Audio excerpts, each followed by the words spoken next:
Hey, it's Jennifer, and today I want to share with you kind of the nuances of dosing. So, how many reps you're doing of an exercise, and how heavy or how hard it is, and how that relates to the purpose of the exercise and what you're trying to get out of it. So, we're going to set this up in the context of hopping. So, here at Peak Endurance, we love hops. We love doing double leg hops. We love doing single leg hops. And I'm actually going to share with you one of my favorite kind of in-betweens, because I find that when I'm working with people, double leg hops are pretty easy for some people, but single leg is a little too hard. So just as a quick tip, one easy way to give yourself a middle ground is to do a modified single leg hop. So you're going to put your foot up on a box or a stair or something, and then you can do single leg hops with a little bit of offloading onto the other leg, but it's still harder than a double leg hop. And the higher up you get this foot, the more it's going to feel like a true single leg hop. You can also add weight to it to get even closer to your desired goal. Anyway, so that's just a quick aside for an exercise I love to progress hopping.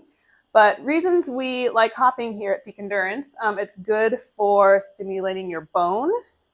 You can use it for just getting stronger calves, and you can use it to get better at like your energy storage and release. So basically getting like faster plyometric responses. And so when you're thinking about, okay, why am I doing these single leg hops? That changes how you do them. So I made a little chart. So let's say we're going to use our single leg hops just to build up calf strength. So muscles are pretty adaptable and get stronger with lots of different rep schemes. But in general, we could do 4 sets to like an 80% fatigue. So you can count how many that is, or you can time it. But let's say I feel about 80% tired after like a minute of hopping, because we're basically just doing calf raises with a little bit extra. So I might spend a lot of time doing not max effort hops like that. And that would get me some stronger calves. Then let's say, okay, I've had some stress fractures before, and I want to make my bones more resilient and stronger. So for bone, bone gets bored pretty quickly with whatever stimulus you're giving it. So you got to keep changing it up. And it actually does better if you do one set of your hops in this case, but sprinkle it throughout the day. So like 3 times throughout the day. So like morning, noon, and evening. So I would do just 8 hops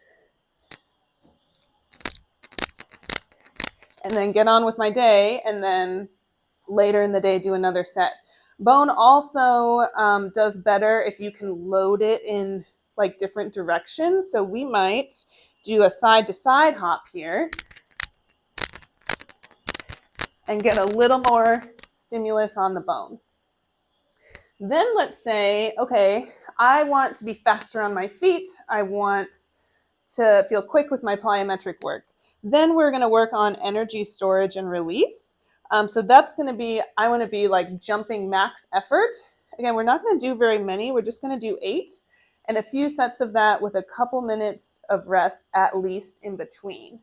So I would get my hops and I would jump as high and as fast as I can.